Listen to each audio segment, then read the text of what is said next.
Hello, what's up? Gleb Alexandrov here for CreativeShrimp.com. In this photogrammetry tutorial, we'll try to make it a bit different to what we usually do. We'll take this car, an average smartphone, no DSLRs, mirrorless cameras, nothing of that sort, just a smartphone, a bunch of photos, then we'll run it through the entire pipeline of photogrammetry, starting with reality capture and then polishing it up in Blender, so on and so forth, just to show how to make it usable, because by default the asset will end up horrible. And we don't want it to be horrible, right? A melted and fluffy geometry that looks like a hellish marshmallow, the exploded mesh full of noise that has to be cured somehow. The good news is that it doesn't have to be like that, it can be like that instead. A pretty clean photo scan with a crispy texture enhanced by a neural network, ready to be used as a background or even mid-ground asset in your game or 3D scene. Now that sounds and looks a lot better, right? If that sounds exciting to you, it probably should. And we start in 3, 2, 1. As for the scanning session, it was the laziest part of the workflow. I just captured this truck on my way back from coffee shop. We will talk about the camera settings, or rather smartphone settings, a bit later on. Let's just mention that it took approximately 100 photos to encapsulate this object, to fully capture it from all sides. Well, I didn't crawl underneath the truck and didn't jump with smartphone to capture the roof, but aside from that, I tried to complete the angles required to fully photoscan this object. So on to pre-processing the raw photos taken on my smartphone, OnePlus 6T Pro to be exact. We have here the RAW folder and the folder with JPEGs. And even though the JPEGs could be technically usable for photogrammetry, some things about them are not as good as with RAWs. The one that is evident right off the start is the dynamic range. You can see the pure white highlights that were clipped by the smartphone processing slapped on top of the image, and the overall contrast ratios and just slightly oversaturated colors is something that strikes as wrong. We talked about it in more detail in the color management chapter of the course. So let's have a look at our RAWs for comparison. Here we have a bunch of DNG or digital negative files, which are the RAW sources. And what I'm going to do is fire up Darktable, which is free and open source software for editing RAWs. And I will drag all these DNG files in there. Here they are. We can check the metadata of the images in the Image Information tab. Here we can check once more the model of the smartphone, which was OnePlus 6T Pro, aperture, exposure, and most importantly, resolution. It's 4K by 3K, haven't been scaled yet, naturally. These are the raw images, what I'm even talking about. So I'm gonna double click on any of them to enter the darkroom mode, where we develop our raw photos. And right away it's evident that the raw files hold more dynamic range that we can work with. By the contrast to JPEGs, it may look a little bit washed out and flat, but that's how it should look.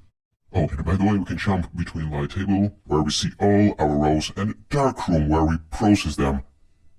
Now I'm gonna click on the hamburger icon and select all modules. I'm gonna show the base curves in the base tab here, so it's important to get access to all these tabs and modules.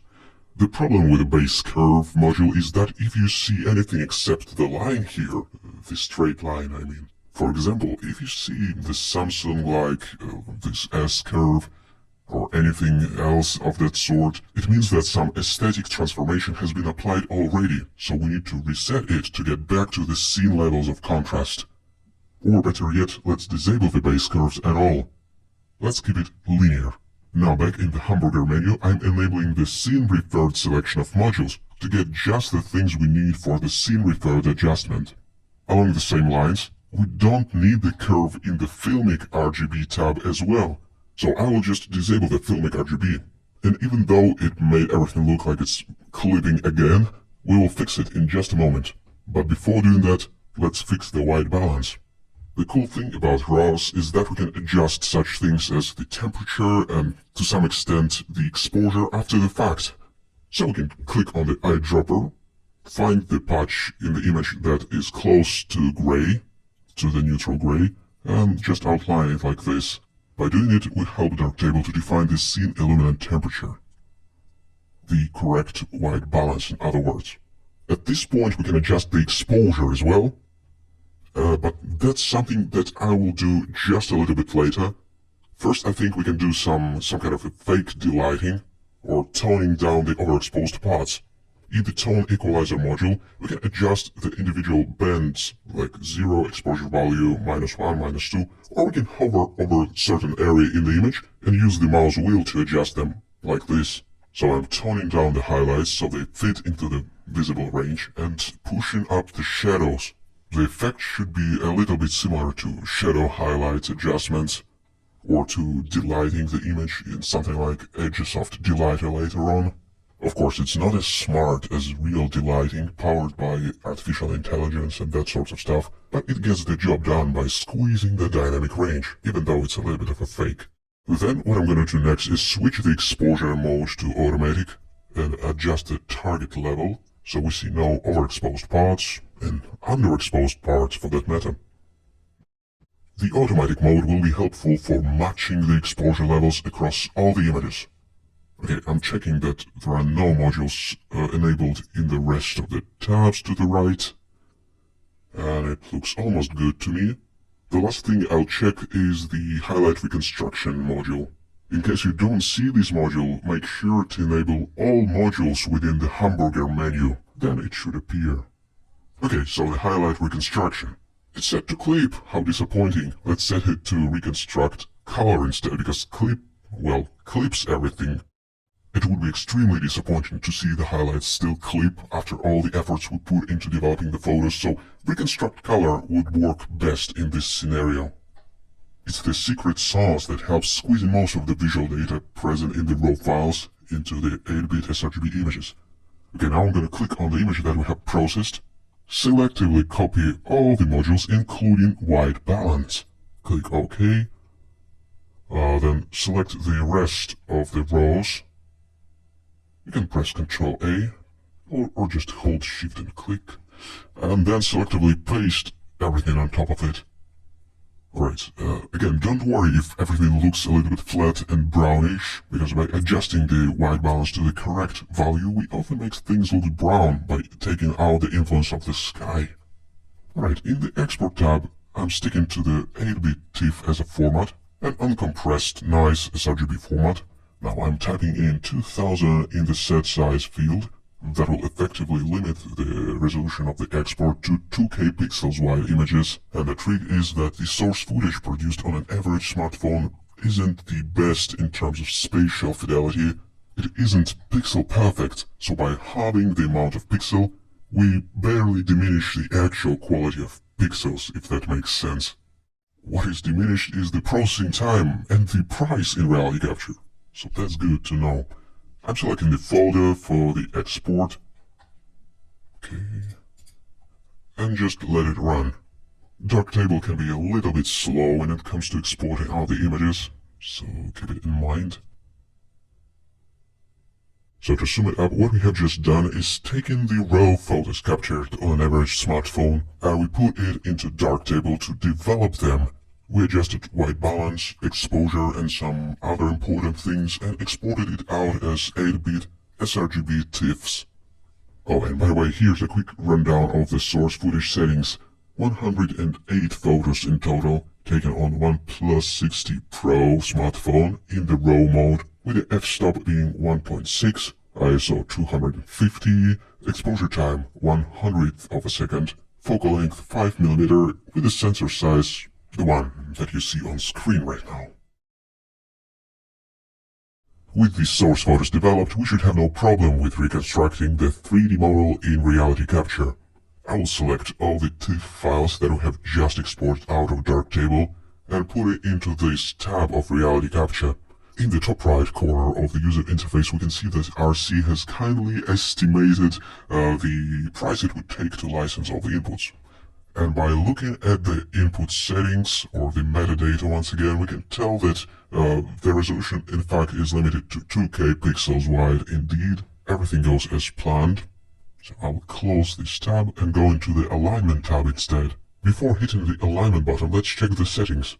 I will switch the image overlap from medium to low, Just as a precaution, I guess, and the image downscale factor should be set to 1, that's important. In reality captures terms, 1 means divided by 1, or the original resolution, or no downscale whatsoever. After clicking the align images and waiting for a while, we should see the point cloud generated. And after that, what I usually do is clear up the reconstruction region in the mesh model tab to just see it better. And then one more thing that will make our life way easier when we have to clean up the model in Blender is to go to the Tools menu, to the ground plane, click it, you will see the gizmo, and then we can adjust this gizmo in the top, front, right orthographic perspectives, because it's way easier to do it in this way. And by adjusting the gizmo, we can line up the model with a grid, and that will make all the geometrical operations in Blender way easier, in terms of selecting stuff with the rectangular selection, for example. So it's worth doing, I think. Now the front view. I'm just trying to place the car squarely on the grid, on the ground plane that we kind of set here. And now back into the perspective mode, I think we lined it up pretty nicely. Within the Tools menu, I'm going to click on the ground plane again to deselect it, and then click on the Set Reconstruction Region. Otherwise, everything not constrained to a certain region will get reconstructed, unsurprisingly, including birds, trees, neighbors that are static enough, that kind of stuff. So, to prevent it, let's click on the Reconstruction region, and then adjust the bounding box to encompass only what we want to see reconstructed. The car, in other words. Be careful not to constrain it too much, though, because it will start to clip certain parts of the model, which also leads to potential frustration, so be careful. Be considerate with the reconstruction region. Then in the Mesh Model tab, the reconstruction settings, let's make sure that the image downscale is also set to 1, meaning that we should use the original resolution, which is 2K pixels wide for this downscale set of images, and then click on Reconstruct Normal Detail. We should be ready that it won't look spectacular right away in this set of conditions. Anyway, let's move on and fix it a bit later on. But first I will disable the visibility of the cameras within the View menu, because that's driving me crazy, I guess. And now we can give our cursed mesh an inspection. It's a fairly broken piece of geometry indeed, with lots of noise throughout, some kind of a mess instead of glossy parts. That is to be expected. The first thing that comes to mind that would help to reduce the overall noisiness is the smoothing tool in reality capture. I wouldn't necessarily recommend to do it, but let us check how it works. I will leave the smoothing type to noise removal, every other setting at its default value, and then I'll just click smooth. And what will happen, unsurprisingly, is that reality capture will apply a few iterations of smoothing on top of our original very noisy and messy mesh, and it looks probably cleaner and smoother, but I don't think it looks good.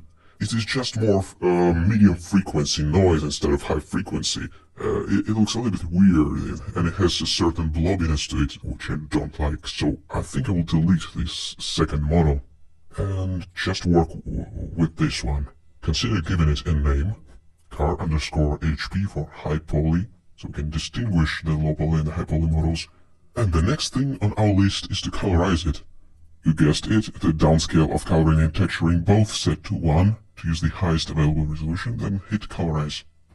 It will generate vertex colors for pretty much for every vertex here. It's not a texture, but it works just like a texture if the model is dense enough. Which is probably true in this case. 6 million polygons is quite enough for this background or mid-ground model. Now we need to simplify the high poly model to generate a kind of a proxy one, which we'll use for adjusting the geometry.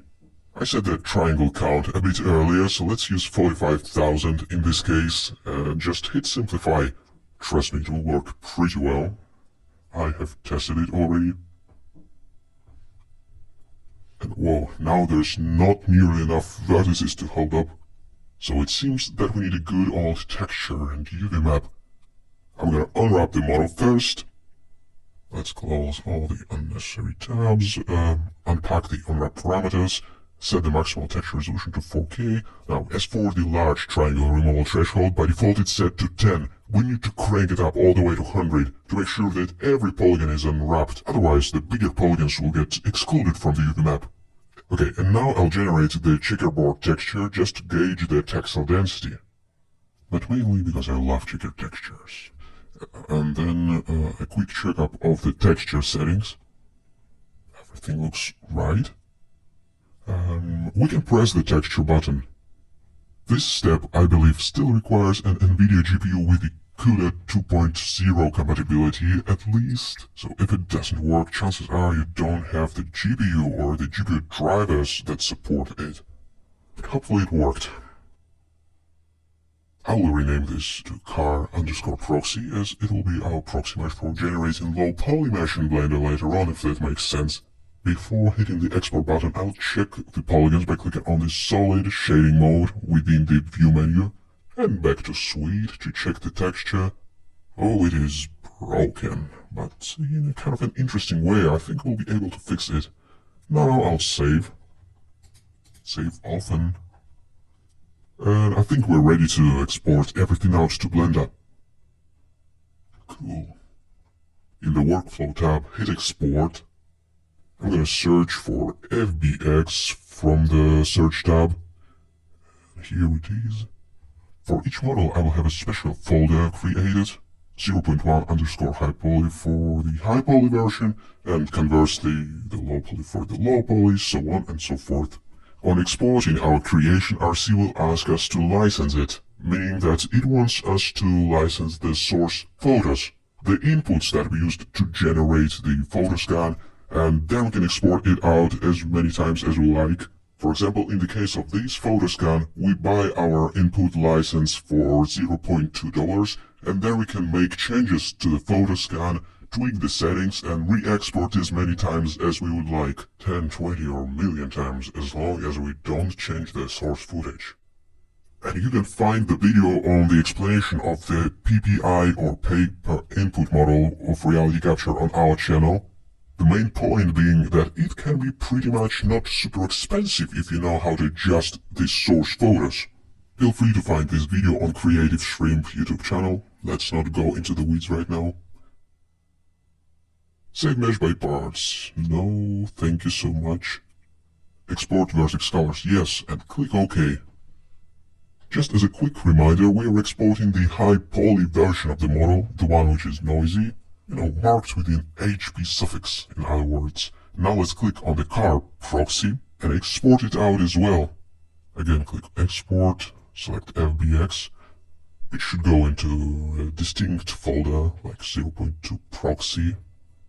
And click save after all these troubles. The default settings are pretty good.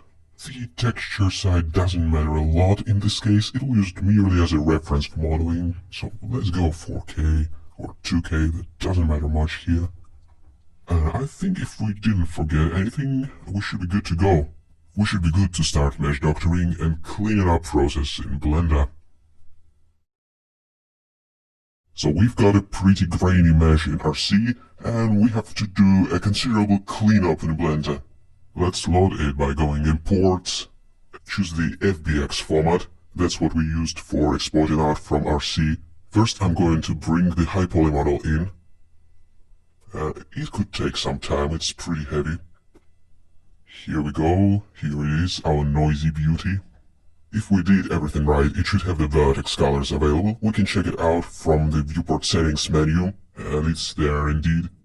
I will switch it over to material preview mode though for consistency, because we're going to be previewing the low poly version in this mode, so let's set up the high poly version material as well. Basically all we need to do is click base color in the material settings and choose vertex color in there.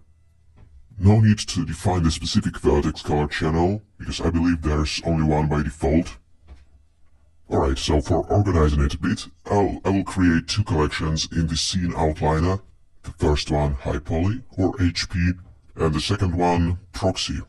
Let's click on it to make it an active collection and disable the visibility for the HP one for the moment, and go File, Import, choose FBX once more, and bring the car proxy model in. Usually the material is created and textures are assigned automatically. Just make sure you're in the material preview mode. Here it is, the base color texture, which is car underscore proxy, whatever, .tiff. If there is no texture visible in this menu, it's probably because we haven't exported one from RC. We should probably do it again. It's completely fine to forget things. I do it all the time, especially when it comes to import-export. An important note before cleaning it up: if you want to bring this mesh back to RC at some point, it's not recommended to rotate, scale, or change the position of it. We can change things in the edit mode though. Alright, so our plan is something like that. We'll start at the bottom and move up gradually. First we'll deal with the ground, then with the scum underneath our truck that has to be wiped out, and then we'll gradually move on to the truck body, starting probably with the wheels, and then to this part. Windows, obviously, because windows are the most problematic part of this mesh. As these parts were transparent and highly glossy, obviously they exploded during reconstruction, and we have to rebuild them from scratch, as well as this awful section at the roof. In brief, that's our plan, and we will try to stick to it. The question you may have is, why don't we simply start with going into edit mode, selecting some vertices or faces, and deleting them? Well, we can try. C for the brush selection, brush over these polygons. For example, we want to delete the ground, let's say, then X and delete those faces. And then move on to these polygons, X to delete, but then we'll have to deal with kind of the messy remnants of the topology, especially in the intersections, in the places where two surfaces collide together. Like, for example, what if we wanted to select the polygons that run along this seam? The topology of this mesh in its current state doesn't allow us to do that, simply speaking, so we will have to rearrange the vertices and edges and faces before doing it like this. And that means retopology, a fairly complicated process. What if we try a different option that is slightly faster and, let's say, quick and dirty? How about that? Let's try the Boolean modeling tools to clean it up. So I will start off by creating the cube object. I'm gonna G to grab and move it down like this, then S to scale, Shift Z to constrain it to X and Y axes. And finally, we can push it down and submerge it into the ground so it covers the tarmac but doesn't touch the van itself, or just barely touches. I will rotate it so it encompasses the ground plane like this. And then we can no longer see the ground mostly. I will add the Boolean modifier just to demonstrate the concept. It's set to difference mode, so we have to pick the object that will create this difference. And to be able to see what we are doing, we need to go into the object mode, viewport display, and find the bounds mode in there in the display as options. And now we can see what the Boolean modifier is doing. But I'll switch it back to textured mode and remove the modifier for the moment, and we'll show the faster way of adding booleans. So down in the Blender preferences, we need to find the add-ons tab. Here it is. And then type in bool, and hopefully that will find you the bool tool add-on. We just need to make sure that there is a checkbox near the title. It means that it's activated. And here you can change the shortcuts for the Boolean operations if you don't have the numpad. But by default, the shortcuts are assigned to the numpad keys. So what you need to do is select the cube, then shift-click on the car and go Ctrl- on the numpad. And what it does, it sets up the Boolean modifier, automatically picks the object, and sets this object, or operand in other words, into the bounds mode, and that's the whole Boolean business. Now we can move the subtraction object, and don't mind the glitches, because no matter how you tune in the Boolean modifier, it still can be glitchy at some positions, so just move the object if that's the case. What I usually do next is apply the modifier right away after setting up the operation. And then probably cleaning up the mess. Here the C shortcut and the brush selection may come in handy, and the X-ray visibility as well. Without the X-ray visibility activated, we won't be selecting the back faces, so that means double selecting things will be needed. So just know that there is such thing as the X-ray selection that can be brought up by pressing the Alt-X shortcut, or by clicking on this icon. And C for brush selection, just as a quick reminder. Then X, delete those vertices. C again, select things, delete things. As for the Boolean operations, they shouldn't cover the entire thing that you want to see deleted in one go. It's completely fine to work in an iterative manner. For example, here I'm creating the second cube, the second Boolean object, then shift-click on the car, Control- for the subtraction operation, pressing G to grab or to move the object. Before we have the Boolean modifier applied, we can change the operand shape.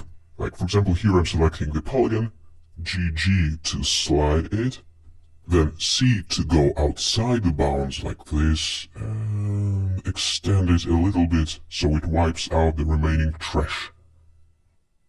And when satisfied with the result, we can press this little triangle and select Apply. That will collapse the modifier, remove it from the stack, and give us the full access to all the polygons of the mesh modified by the booleans. I'm gonna delete this temporary boolean object and then clean up the garbage left after modifier. Something like that. Maybe these little pieces as well. X, delete vertices. Now moving on to the other side of the mesh, we still have this ugly connecting tissue that has to be cleaned up at the front portion of the mesh as well. And I think we can deal with it once again with the boolean modifier. Let's start off by creating the cube from the Shift A menu.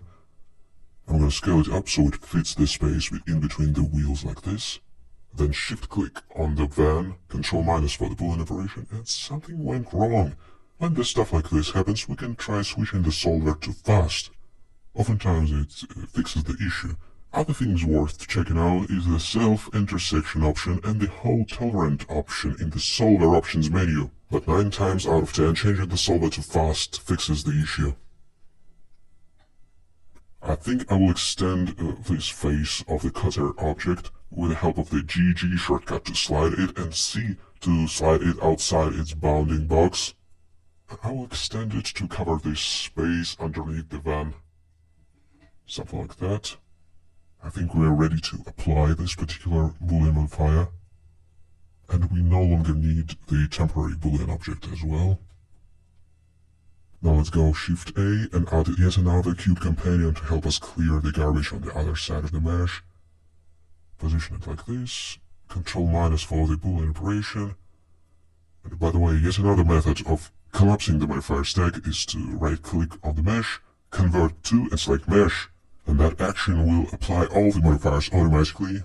It is fairly useful, especially when there is more than one modifier in the stack, so it becomes quite a faster option. My general workflow here is just using cubes to clean up the mess. It's a fairly simple yet elegant solution in many cases, especially when the model allows for it. When it is sufficiently simple, let's say. Alright, it seems to me that we have almost cleared the ground. And by the way, by using the boolean modifiers, we don't close the door to just fixing things in the edit mode.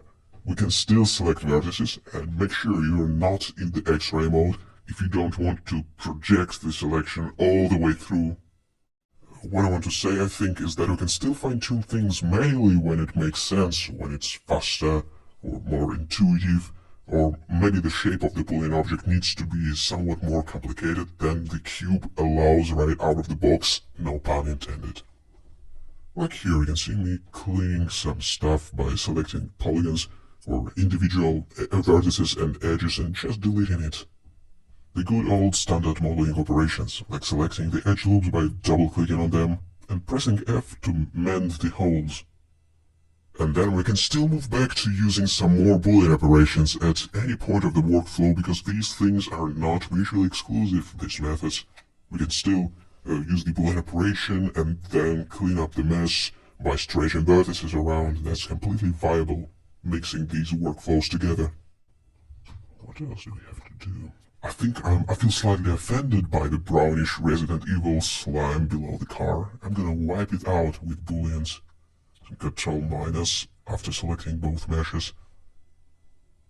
And I'm gonna adjust this face. We can switch between vertices, edges and faces selection by pressing 1, 2, 3 on the keyboard, by the way. Then right-click, convert to mesh. I think it brought us pretty close to the completion of the first portion of our cleanup. I hope you like our logical geometric operations as a cleanup method. It's such a nerdery, I think. As for the relatively low poly mass below the truck, I think it can be enhanced with the use of some extra objects. I'm gonna start with a plane. From all good things starts with a plane or a cube in Blender, you know. We will need just one vertex, so let's select this one, Ctrl I to invert this selection and delete the rest of the vertices. G to move this one into place. What we'll do in a second is reconstruct this wire with the help of the skin modifier, but we need some kind of an edge structure for it to work. So I have extruded a bunch of vertices with the use of the E shortcut. Let's have a peek at how it looks in the solid shading mode. Not very enticing, right? Let's add the skin modifier now. To be able to adjust the thickness of the modifier, we need to select all vertices. We can do it simply by drawing the rectangular selection around all these vertices in the X-ray mode, then Ctrl A and adjust the thickness of the skin modifier in this way. I will enable the smooth shading as well. And when dealing with the low poly game-like assets like this one, we can take this concept of adding extra details on top of the low poly mesh as far as we want, really. Just a few seemingly insignificant details like hanging wires can alter this silhouette and make it look much more detailed. After all, when we are in the territory of low poly shenanigans, stuff like that is our smoke and mirrors. We can really make it look more detailed than it actually is. Along the same lines, I will select a bunch of polygons, press E for extrude and Alt S to push it outwards, just to break up the shape of this thing a little bit. Then I'm gonna Shift D to duplicate this object. I think it would be cool to add some kind of cable over there. This is the place where the silhouette can be broken up for extra detalization, so we can use this opportunity. With all vertices selected, I'm pressing Ctrl A to adjust the thickness of the skin modifier once more. I think we can duplicate these two wires to the other side as well. There's probably no need to waste time cleaning up the space for this stuff. We can just slap it on top and it will work. That's probably not the cleanest approach ever to game assets, but keeping in mind that this asset probably won't be used in a close-up range or something like that, I think it will work, it will suffice. Here I'm adding yet another extra, which is cylinder with just a few vertices. Let's say 8 vertices, and it will serve as a replacement for this detail underneath the van. We can extrude some faces and generally have fun with the shape. I for inset, E for extrude, to break up the silhouette once more, and shade smooth. It might not sound like a big deal, but if it allows us to break up the silhouette in some interesting way, or maybe if it helps us to cover the most vicious low poly parts that draw the attention otherwise, it is totally worth it. And the other parts of the car that need our attention are the wheels, I think. I think we can play it safe from the standpoint of accidentally seeing the inside of the model from certain angles and just replace or rather complement the wheels by inserting cylinders inside them. So I'm roughly positioning this newly added cylinder to encompass the wheel, or to be placed inside the wheel rather. I'm gently pushing this face inwards so it hides inside the wheel like this. And now let's work on the connection of these two objects. Basically, it's the matter of selecting a few edges like this and roughly aligning them to the shape of the wheel. So it kind of creates the solid object, which is obviously not the case here, but it will look like this. This vertex extraction operation may seem a little bit tedious, and in fact it is tedious, and it may take some time to just make it look like it's the solid object. And at the same time, to hide all the intersections. Actually, we can delete this face. We just don't need it, I think. One thing worth mentioning is that there's no need to be extra precise with such filler geometry. It can be a really rough geometry indeed, just blocking out the shape. The whole purpose of such filler geometry is to just hide the back faces so we don't accidentally see through it from some crazy camera angles. So here is the second blocker, and I'm doing the same things as with the first one. Grabbing some vertices and lining them up with the shape of the wheel like this. If there's a little bit of self-intersection going on, it doesn't matter much. It will be totally hidden once the textures are baked, so no need to care about that too much. And here goes the third wheel, and the fourth one, I believe, is already a manifold object. Cool, so that's our little detailing pass that we didn't know we needed, but the main point of this section, I think, is that we can still add details to this model, even without retopologizing the source itself. Now making our way to the windows. It is probably the most challenging part of the whole thing, but let's try to do it. I will switch over to the orthographic mode. You can press 5 on the numpad to switch between perspective and orthographic, and I will do a quick vignette or outline for the window shape using this vertex of our newly added plane. Ctrl I to invert the selection, X and delete vertices, and that will leave us only with that vertex. We won't be using snapping in this case because we have switched over to the orthographic mode. It means that we can work in this projection without any perspective, distortion and depth cues. So by pressing E for extrusion, I'm slowly and carefully outlining the inner frame of the window like this. There's an odd zen in this activity of extruding the vertices, you know. Retopology can be hypnotizing. So I'm finishing this window frame. F to join the last two vertices, A to select everything, every vertex. And in just a second this object will become our outline that will bake into the geometry of the car. I'll call it project. What I will do next is left click on the car_proxy model, tab to get into the edit mode, control click on the project_01 in the outliner. Then we can either hit space and search for knife project, or go into the mesh tab and find it there. What this operation will do is imprint the edges that we have just created onto the car geometry using the orthographic mode we are in, and it will create a pretty clean and nice edge of the window frame, and so we can select the inner faces like this, and delete it if we want, or separate it, for example. And that's precisely what I'm going to do by pressing right click, separate, selection. As you can see, as a bonus, we've got this nice extra object with a clean edge, which is really important. To take it a step further and make it a touch more interesting, I will push it slightly inwards like that to create a parallax. It's more convenient to do that when the origin is set to the object geometry like this. That can be done in the right-click menu. And so we've got a nice little depth going on here. Now we just need to recreate the glass, and we can use the same object that we used for projection. I'm going to tab into the edit mode, select all vertices by pressing the A shortcut, and then simply press F to draw the face. As the vertices lie on the same plane, because they were created in the orthographic mode, the resulting face will be perfectly flat. That's good news for everyone who fears n-gons, I guess. Once again, it's not very convenient to move things with a messed up origin, so right-click, set origin, origin to geometry, then R to rotate, G to move.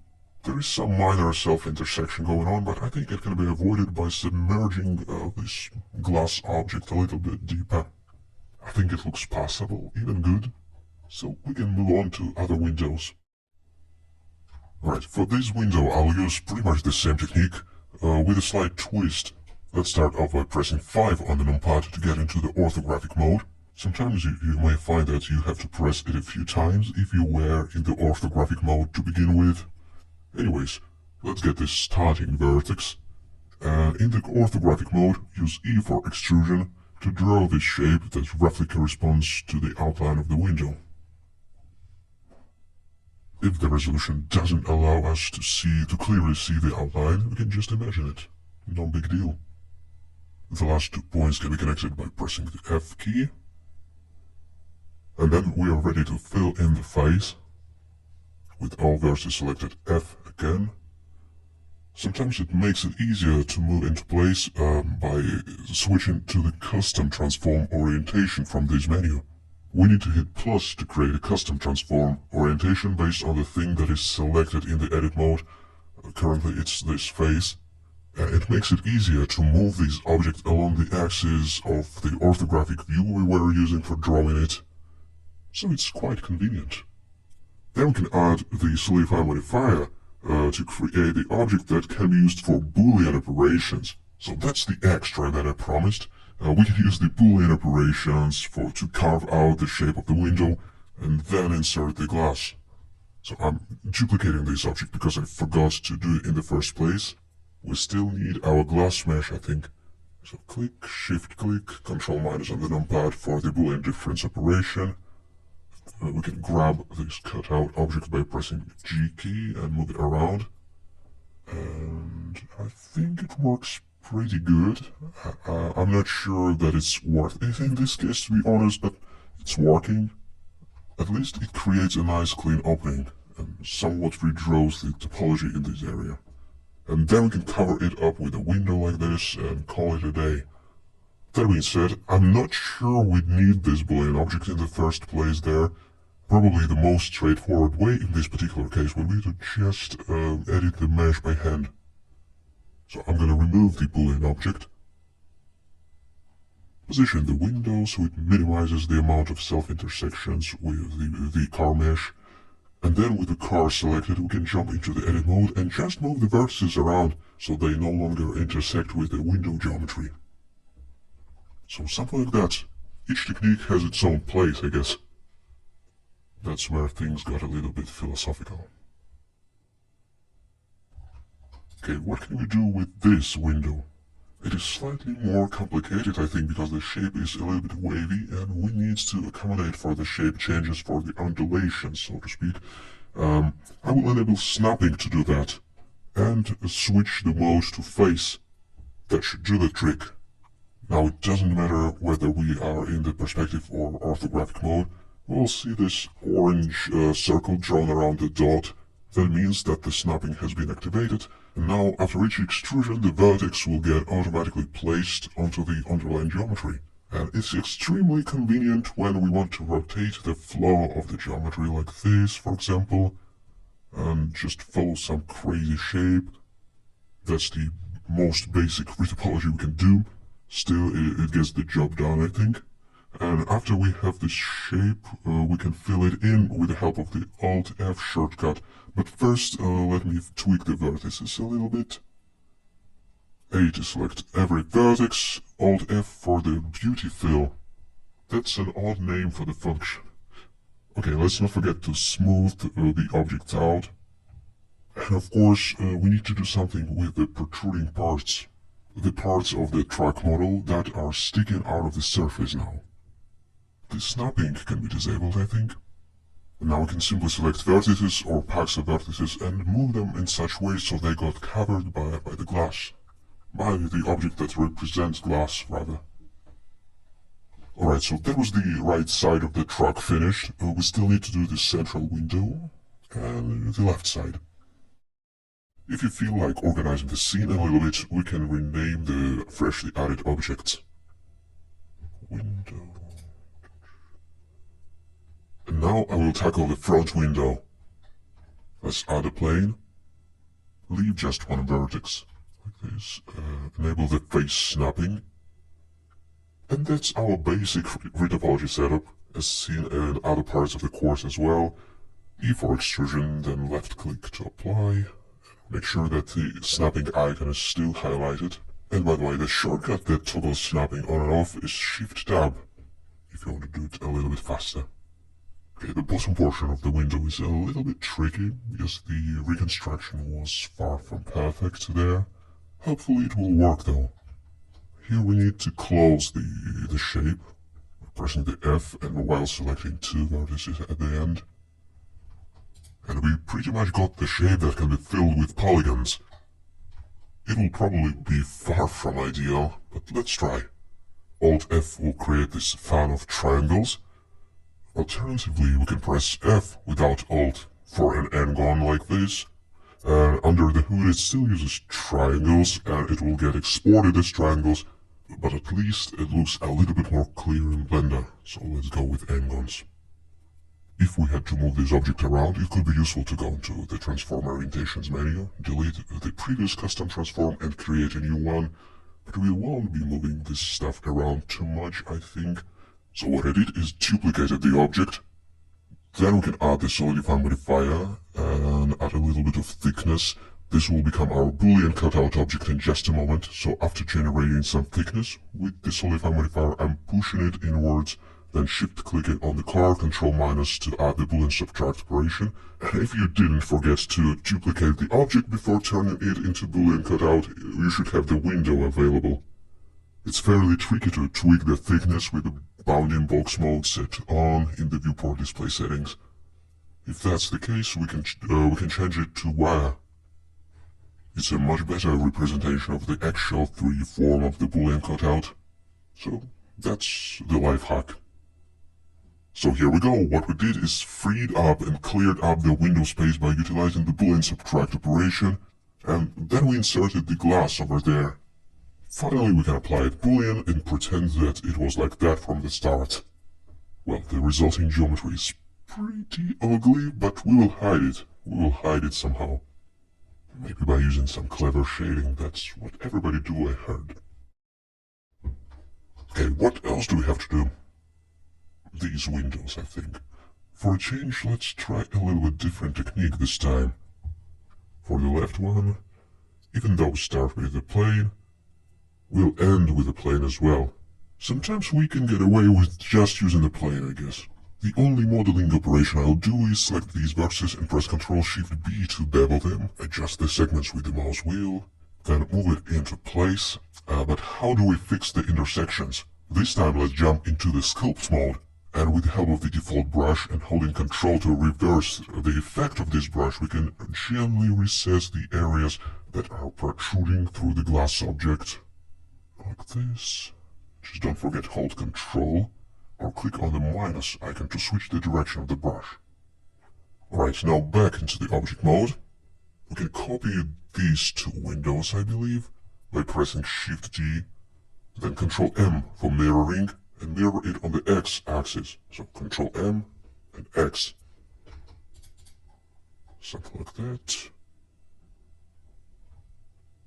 It fits right away, proving that the car was symmetrical. Surprise. We still need to fix it, and we can do it again with the help of the sculpt mode. With the default brush, reversing the direction by clicking on the minus, or just hold Ctrl and that reverts the effect of every brush, and then gently massage the polygons that cause ugly intersections. It shouldn't be too hard to do that. Actually, I think that the sculpt mode in Blender is oddly pleasurable. Alright, I think we can do this window from scratch, so I'm gonna create the plane, delete everything but this vertex, and use good old snapping and retopology. It has a somewhat tricky shape, so that's, I think, the easiest way out of this situation. E for extrude, F to connect two vertices, and then simply select everything with the help of the A shortcut and press F to create a face. And once more, down into the object, into the sculpt mode, gently recess the parts that were protruding. That was our cleanup routine that involves sculpting for a change. I hope you liked it. Sometimes we may notice that the certain areas of the model are way beyond repair, like this section. I think it's a little bit too much, a little bit too wavy. And in the cases like that, what we can do is actually reconstruct these parts of the model from scratch, just by adding some extra geometry on top of it. It can even be like a decal, a floating geometry, a floater, that we simply add on top, not caring about the topology and stuff like that, just as a quick fix. Like you see here, we just placed a bunch of quick edges and vertices, then F to draw the face, like this, and J to connect these two vertices, and this geometry pretty much serves as a patch that is meant to hide what is underneath. We can assign a different material to it, like this reddish one, to signify that it's a patch. And oops, don't forget to disable the snapping when doing geometrical operations with it. And then we can sweep the geometric trash under this rug. Just like that. And maybe add some extra thickness to it. It can be done with the help of the solidify modifier or just extruding all the faces outwards. So here we go. We can work like that with applying quick fixes and patches. Alright folks, what else do we need to do? Maybe we should extract the headlights. That can also be done with the help of basic retopology. Something like that. Then A to select every vertex and F to fill the geometry with a face. Then right click and shade it smooth. Okay, now onto the mesh fixing party. Jump into the sculpt mode and push these polygons away from view, so they submerged beneath the newly added headlight geometry like that. And the second one can be just mirrored, so Shift D to duplicate. Then we need to set the origin to geometry from the right click menu, then hit Tab to enter the edit mode, Ctrl M and Y to mirror on the Y axis. That should do the trick if we did everything right, and then I'm just pressing G and moving it into position R to rotate. The intersections still need to be sculpted away. And it looks to me like we have completed all the glassy parts. Before getting to the roof part, which is really weird, I want to show one more technique of interacting with low poly geometry like that. It's called the knife tool. It allows us to cut the geometry the way we like it, even if it goes against the flow of existing topology. We can still press K and then cut it like this, for example. It's as close to the freeform topology drawing as it gets, and sometimes we need to slide vertices by pressing G twice. So GG for sliding it up, and it corrects the UV map automatically, so when you slide the vertex it doesn't stretch the UV map, which is nice. Then we can activate the knife tool once again by pressing K, draw a couple of edges and then release the left mouse button.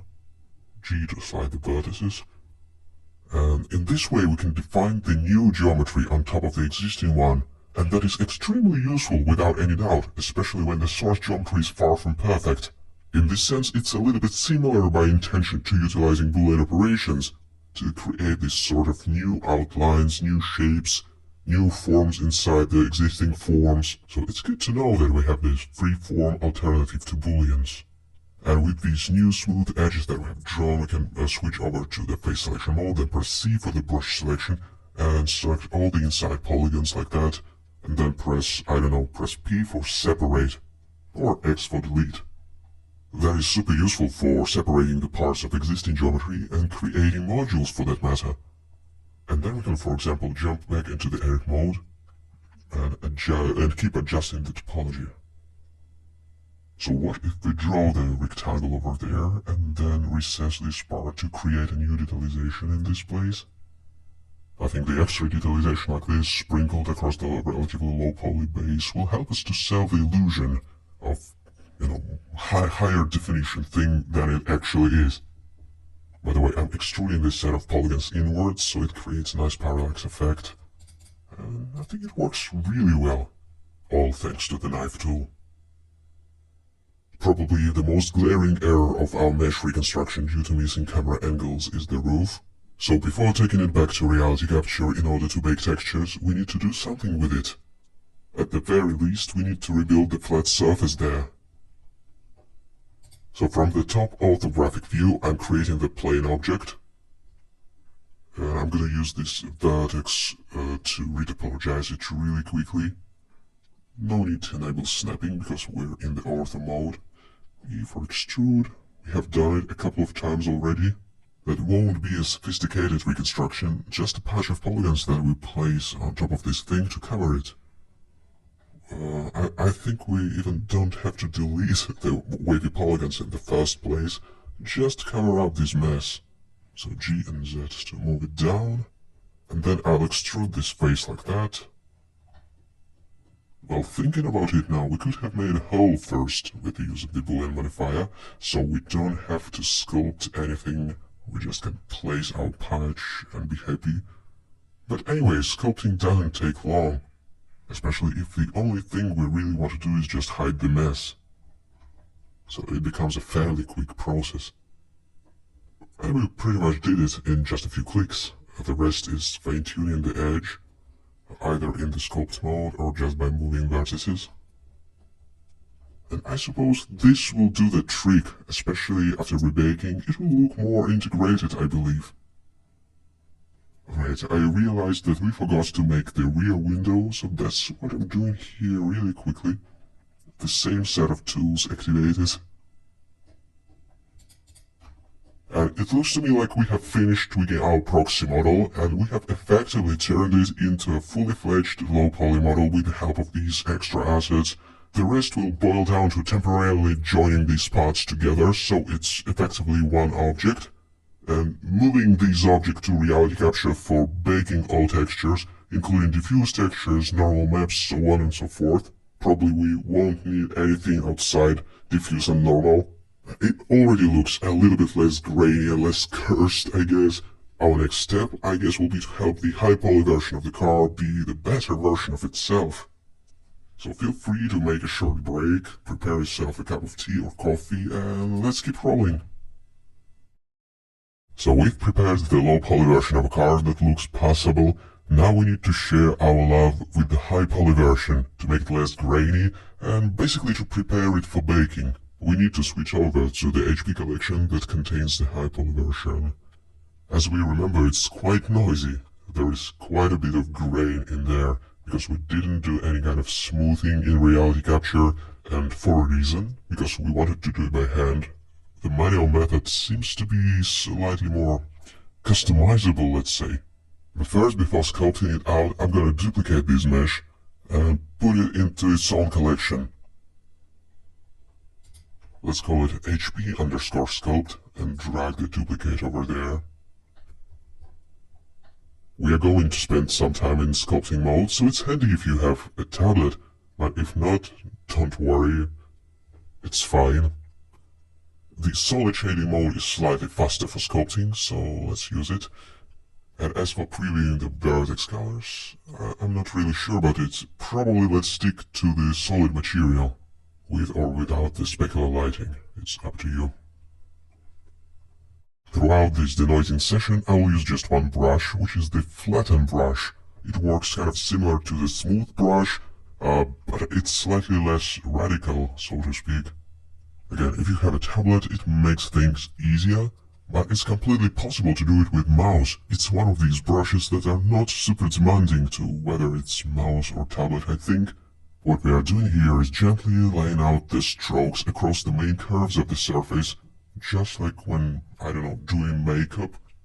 For some reason this analogy comes to mind. When you do makeup, you lay the strokes alongside the main curves of the face. So in other words, the direction matters. Sometimes you may discover that you want to zoom in slightly closer to tackle the higher frequency details, and that's fine. Like this surface.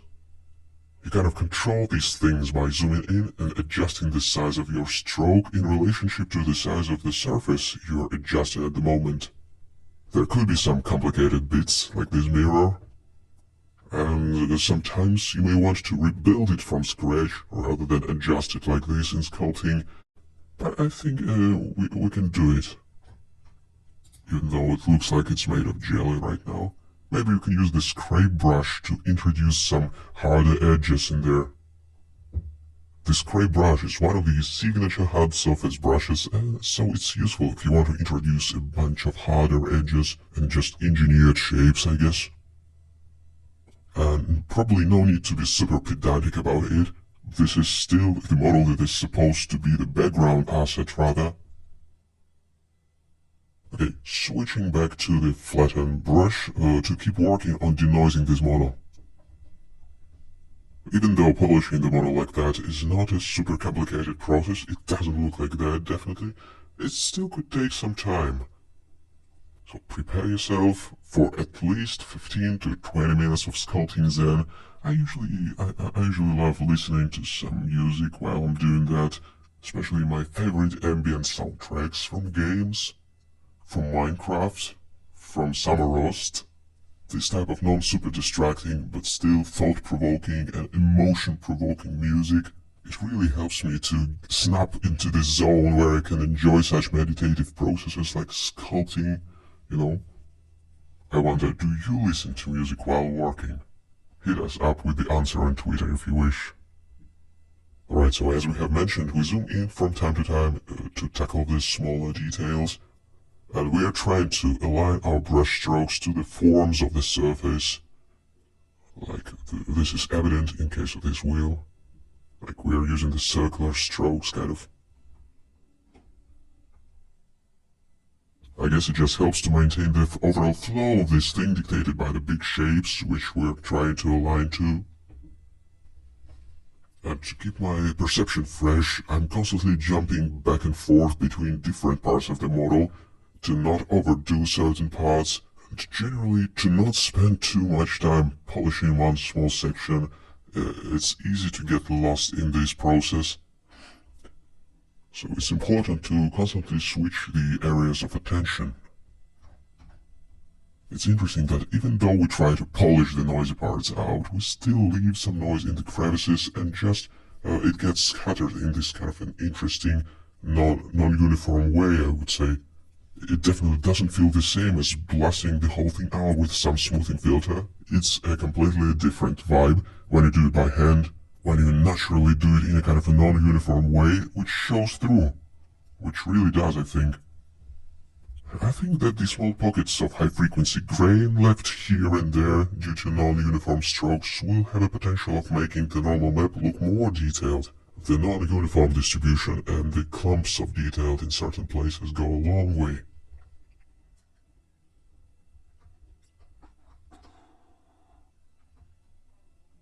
Alright, I think the flatten brush helped us out to polish this thing to a certain condition. It no longer looks to me like it's made of foam. And from here we can safely take it to reality capture and use it as the high poly model to bake the normal map from, I think. Well, maybe it still looks a little bit lumpy, but that shouldn't prevent us from extracting a normal map. Switching back to object mode. Just giving it a quick inspection from all sides. Yeah, it's really better this way, I wonder if you agree. Actually, you can compare the before and after by switching back and forth between HP and HP underscore scopes collections. Alright, awesome. That makes us ready for the next part, which will be baking textures in reality capture. First of all, as a precaution, we need to right click and shade it smooth. Then File, Export, and choose the OBJ format for exporting this model out. Then a new folder for it, of course. 03 for baking. Everything should be named descriptively. Everything. Then in the transform tab, forward should be set to -X, and up should be Z for reality capture. Everything else at its default values. It may take a while to export this model, it's pretty heavy after all. And what we need to do next is enable the visibility of the proxy model, which we have just tweaked. And as for the moment, it consists of a bunch of objects which have to be joined. But first, I will probably create the new collection, or rather duplicate this one, so we don't accidentally mess it up. I will call it for export. And what I'm going to do next is select everything, every piece that composes the proxy mesh, and then right click and join. Disclaimer, here I made a mistake. We should have applied the modifiers first, because after joining it like this, some modifiers have been reset. For example, the skin modifier, it has turned into a pumpkin or into a spline. Fortunately, that mistake won't influence the final look too much, but that's something to keep in mind. First the modifiers have to be applied, then we join things. Alright, right click, shade smooth. There are a couple of preparations that we need to do before exporting it. First of all, let's make sure that there is only one UV map and that the model has been unwrapped as well. So I'm selecting all plugins in the edit mode, Smart UV Project. And okay, we don't care too much about the quality of the UV map, we just need that UV map to be available on importing. And then I'll delete the vertex color set, because that trips reality capture up for some reason when the model has the vertex colors. The last check that I'm gonna do is the face orientation check. The faces marked in red are flipped, so I'm pressing L while hovering over this element to select it. And then I'm searching for flip command in the Blender search bar. L again to select all linked faces, and flip. L again, search, flip. And here we have one more. And then all faces are shown in blue, meaning that no polygons face the opposite direction. We can export it out. I think we did everything to make sure that there are no errors in reality capture. We should be good to go, really. I'm searching for export obj command, just for a change, not to do it from the file menu, but in this way. And I already have exported something, so I'm just exporting on top. The triangulate faces checkbox should be turned on, because otherwise reality capture will have problems with n-gons. Actually, a lot of software has this problem of interpreting n-gons, so it's worth triangulating the faces before exporting it out more often than not. That's something to keep in mind. Now launching reality capture to load all these meshes up that we prepared in Blender and start baking textures, specifically the normal map. Click on Import Model in the Mesh Model tab. Let's get the low poly first. Ignore the prompt that tells you that it's strongly recommended to clean the model to remove topological defects. Just say no to it, otherwise RC will try to fix the model by making it manifold and it will explode. Okay, the black texture is alright, that's how it looks by default. We just need to unwrap the mesh again. The RC unwrapping algorithms are slightly better than the current state of affairs in Blender, so let's do it. But first I will set the resolution to 2K in the unwrap settings. The large triangle removal threshold should be set to 100 to make sure that absolutely all polygons are unwrapped, otherwise the bigger and stretchier polygons will get excluded from UV mapping. Okay, then in the texture settings, let's check the downscale parameter. It should be set to 1. We definitely don't want any kind of downscaling applied to our source images before texturing. And then just click texture. That is not necessarily baking of the diffuse texture. We generated a new one. We will need baking to derive a normal map though, in just a moment. A quick inspection, and I can tell that it looks awesome, I think. Sometimes photogrammetry amazes me, because we have fused the smartphone in order to capture the source photos, and we got such a nice model. It's crazy. I will rename it to car_low poly, or LP. And what we can do next is come over to the texture reprojection menu. Choose the source model, which should be our sculpted version of the high poly, that's important. And the result model, which is the LP one. Then turn on the normal reprojection and disable everything else and hit reproject. Now we are baking the geometrical intricacies from the high poly model to the low poly one using normal map as a container for these sort of details. And it looks like this in reality capture, which shows it in the world space, I guess. It will look properly like a standard tangent space normal map once exported out. It's just this interesting kind of preview. And so we got the diffuse texture and the normal map. And that's all we need. That's the process of rebaking textures in reality capture. Of course, if you don't want to use RC for doing that, you can use any kind of baking software like XNormal, or even Blender, or pretty much anything else that can bake stuff. Finally, I'm exporting the car_LP model into its own folder called Baked. And that pretty much concludes the baking workflow. Save. Let's have a look at the settings.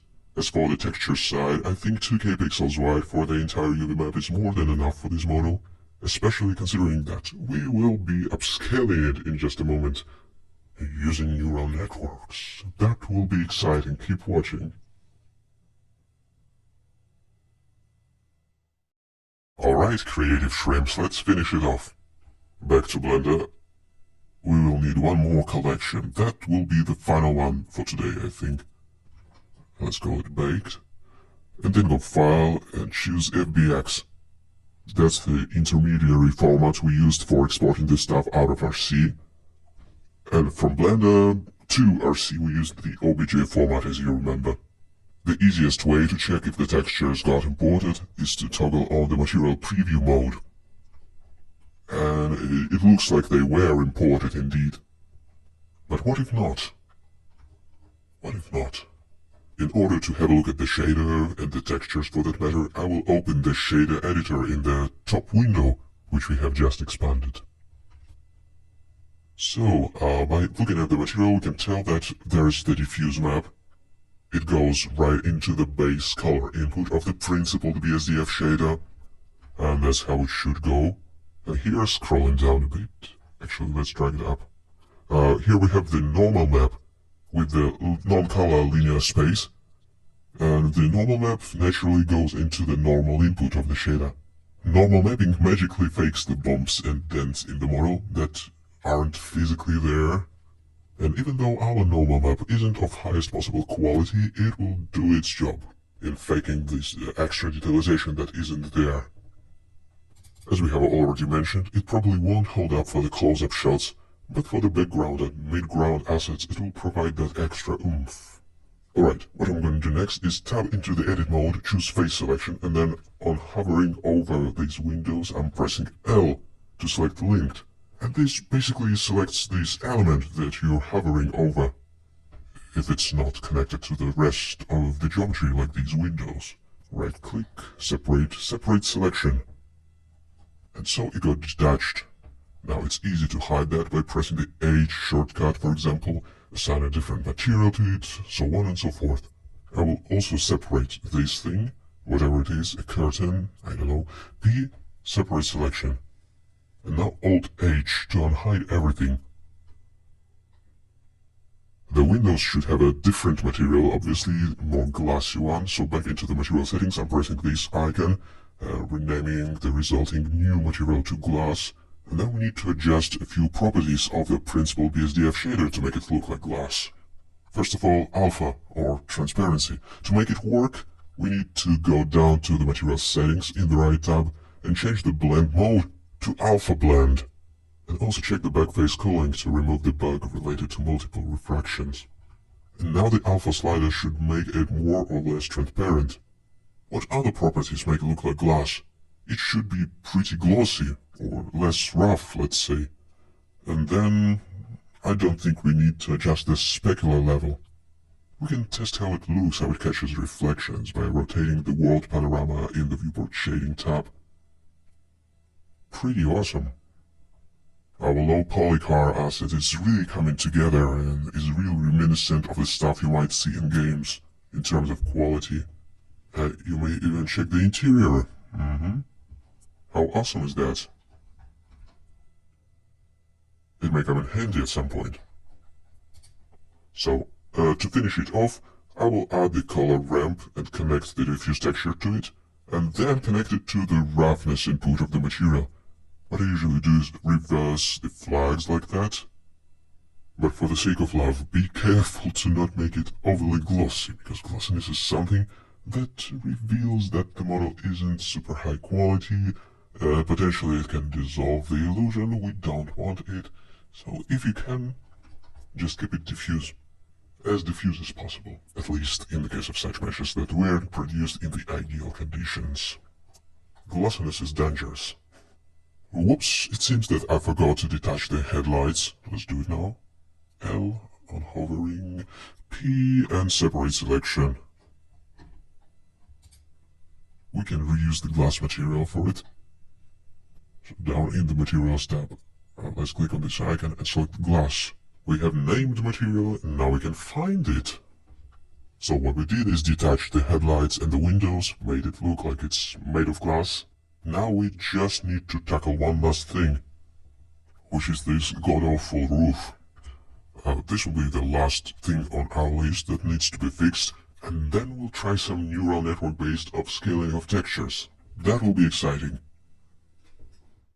Before passing the textures onto the neural network-based upscaler, we need to fix the diffuse texture specifically. Perhaps the easiest way to do it would be to come over to the texture paint mode and use our good old clone stamp tool. Shift right click places the 3D cursor or the sample area for the clone stamp tool, and then we can brush away. Shift right click, and then clone stamp it. It is worth pointing out that currently the clone stamp tool in Blender works in the screen space mode. So if you'd like to clone from the surface that is turned away from the camera, the easiest way would be to get into the edit mode, Shift D to duplicate the mesh one more time, R to rotate. It is fairly awkward to do it like this, but that gets the job done.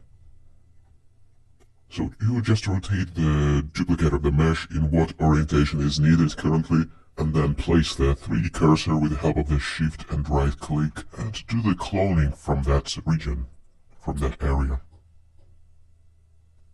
I thought that the door material looks fairly similar to what we expect to see on the roof, so I'm cloning it from there. And once we've finished, we can delete these unnecessary duplicates. So back to the edit mode, X, and deleting all vertices. A confession, I made a mistake here. I forgot to save the diffuse texture that has to be saved after we did the clone stamp work on it. Alright, anyway, I think we can adjust the alpha for the windows furthermore. I'm not really satisfied with the amount of the interior we see through it, so I'm reducing the transparency gently. What else do we need to do? Maybe reduce the strength of the normal map for the window material as well. It looked a bit too aggressive, a bit too warped. And lastly, I think we can try to fine-tune the lightness of the diffuse texture to make it look like it's slightly more dusted. I'm pushing up the RGB curve a little bit, so it makes it look, I wouldn't say frosted, but maybe something along these lines, covered with diffuse material of some kind. Well, actually, I think it already looks pretty good for the asset that isn't supposed to be the hero asset in the scene. It isn't supposed to be viewed from the close-up range. It has some sort of a PBR material that we have just set up, and even though it has started from the fairly low-quality sources and went through this kind of hacky pipeline, the end result I think is good enough, at least. To be fair, at this stage I think it don't need much more tweaking, for sure. It already works quite good. Maybe, just maybe, I will reduce the specular component of the BSDF shader a little bit. It may help us to hide the flaws furthermore, and make it look even more old. And what I usually like to do is test the model under different lighting conditions to see how the PBR shader interacts with the light, and how the whole thing holds up. I think it holds up nicely, just nicely. The textures aren't supposed to be super clear for this kind of model, but we can try to improve it. We can still try to squeeze as much juicy quality as possible out of this thing. Let's do one more thing, which is upscaling the textures using neural network-based solution to see how it helps us to take it to the next level or not. This is exciting. At first it may seem a crazy idea to try to artificially bump the resolution of our 2K baked diffuse texture, but it's not as crazy as it seems. Our source material wasn't super great to begin with, and baked textures ended up being a little bit blurry, so there's a potential for upscaling it. I'm using the Cupscale image resizing tool that can be downloaded for free from GitHub. I'm leaving the link on the screen. And after you download the tool, the first thing that has to be done is installing the dependencies. If you don't want to download the Python distributive manually, the easiest way out of this situation would be to go to the Resource Files tab within the Cupscale settings and click on Install Dependencies. You can see that I have done it already. And after that, hopefully, if we did everything right, it should work. The process of upscaling is actually super straightforward. We need to drag and drop the diffuse texture in this central window. So far it hasn't been upscaled. This is our original diffuse texture. As a quick reminder, it has the resolution of 2K by 2K pixels. We can zoom in to see those pixels in their full glory. And now it's just a matter of selecting the AI network to run. I'm picking Real ESR GAN. Next, down in the model settings, I'm choosing the model which is Real ESR GAN X4+, meaning it will upscale the image by the factor of 4. And that's pretty much it. That's the setup. Now we can click Refresh Preview and let the tool do its AI resizing job. We can track the progress at the bottom of the screen, and it goes from 0 to 1, not from 0 to 100. That's a little fun thing, I guess. And so it took approximately 40 seconds to generate this higher quality version of image. And honestly, I think it is ridiculous. Look how it has resized everything with retaining or even enhancing or daydreaming the edges and small details. It is mind-blowing. It should be so good because our perception of sharpness, I think, largely depends on the edge detection. So daydreaming the edges like that should really help with the overall clarity, perceived clarity of the texture. And we don't have to use the 8K full resolution one after we generate it. We can downscale it back to 2K texture with retaining a little bit of sharpness. That's not something that I'll do for this tutorial though. We will use the full resolution 8K resized texture, just to be clear. Alright, to save the texture we should click the Save Current Merged Preview. The new PNG file will appear nearby the original one. It will have a suffix added to it, that's how we can recognize it. And essentially it will be the 8K texture instead of 2K. Now for a quick comparison, allow me to expand the Materials tab and just swap the texture to the new one and then go back and forth to compare. So I'm gonna click Open within the Image Texture node representing the diffuse texture, then select our newly generated thing, which is 8K, and whoa! Look at that. I'm gonna press Ctrl Z and Ctrl Shift Z to show before and after. And that is quite impressive. It doesn't make this asset a close-up one by any stretch of imagination, but I think that boost in quality is quite impressive anyways. It adds that extra crispness or zing that is usually associated with a higher quality or higher fidelity material. Alright folks, before wrapping this tutorial up, I want to fix a small blunder that makes me itch, because it really affects the final perception of this model. It may not seem like a big deal, but this roof that we have created is a little bit too straight. It has these kind of straight edges that really look like it's a low poly model from Counter-Strike version 1.6 or something like that. This stuff like that becomes especially evident when viewed in the flat shading mode in the viewport. Just look at these pointy edges and straight lines. This is no good when it comes to trying to sell the illusion of a higher quality model. We better get rid of these edges.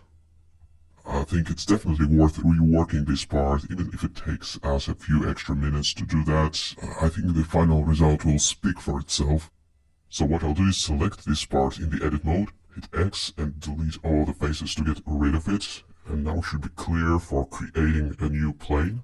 Extracting one vertex out of it like we usually do for retopology, and then enabling snapping from the top menu here. By default it's set to faces, like it should be, and then some extrusion has to be done. As a quick reminder, the shortcut for extrusion is E, and by doing it like that, instead of creating it in the orthographic mode, we will make sure that this newly added patch will actually conform to the shape of the roof. This resulting patch won't be flat if we do it like this, but what is flat in reality after all? I'm pressing Alt F to fill it with triangles, then E for extrusion, something like that, maybe extrude it a bit more. Then we need to do something with the pointy parts of the car protruding through this thing. Getting over to sculpting mode now with the draw brush selected, and now I'm holding Ctrl and gently pressing or pushing these parts of the mesh that have been protruding through this thing. I'm trying to be extremely careful with that to not accidentally cause this weird waviness to the underlying geometry. That won't be good. Okay, getting back to the object mode now. The next step would be to give this thing a UV map, so I'm opening the UV map editor. Then having these objects selected in the edit mode, I'm pressing U and selecting Smart UV Project. And it seems to me that I didn't select all the polygons, so let's try it again. Smart UV Project. Alright, now we need to find the placement for these newly created UV islands to basically fake the roof texture by borrowing the part of the existing one. To be able to evaluate it, the car material has to be assigned to this new object, so I'm copying it out from the car. It is such a fake method of doing it, even more fake than trying to clone the parts of the texture in the texture painting mode, but as long as it works, it works. All we need to do technically is try to find the right placement for the UV map. I suspect that we can borrow the UV map placement from this part of the door. It is essentially the same material. In the end, nobody will be able to tell that it's actually the same material if you place it in a broader context of a scene. I think we can get away with it. I'm really happy that we did it though, thank you for your patience. This minor blunder was causing me itch, and now it's gone. And that means that it's time for even more tweaks, right? But this time I won't bother you with it. Feel free to download the project files. I tweaked a few minor things here and there, but generally this is it. That is our resulting model. I have restored the wires, made the windows slightly more glossy so you cannot see through as easily. A fairly insignificant change that still adds that extra visual pop that we crave so much. Just look how it reacts to the light. Yummy. Let's see how it looks under the different lighting conditions. Actually, I think it looks gorgeous. Especially for the photo scan captured in this kind of a lazy way on a regular smartphone. Honestly, I didn't expect to get to this level of quality, which isn't great by any means, but that is quite enough for the midground and background asset, and the production time was relatively fast, and it's really liberating if you ask me to be able to do photogrammetry like that while walking to the coffee shop, and then rebuilding it to this level of quality. That's impressive, I think. Personally, I want to spend just a few more minutes with this model, just playing with it, seeing how it looks in different contexts. I have added the ground plane that resembles this earthy material to see how the track becomes grounded. No pun intended. I think it's just super fun to try to imagine how this model would look in the game-like context. I think it would hold up pretty well in a game engine. Thank you for watching our crazy extreme smartphone photogrammetry tutorial. Hopefully you got something useful. After all, I think we did a great job with processing not so optimal footages captured on a mobile phone. It is exciting what photogrammetry can do nowadays. Thank you for watching, drink more coffee, and we will change the world of computer graphics.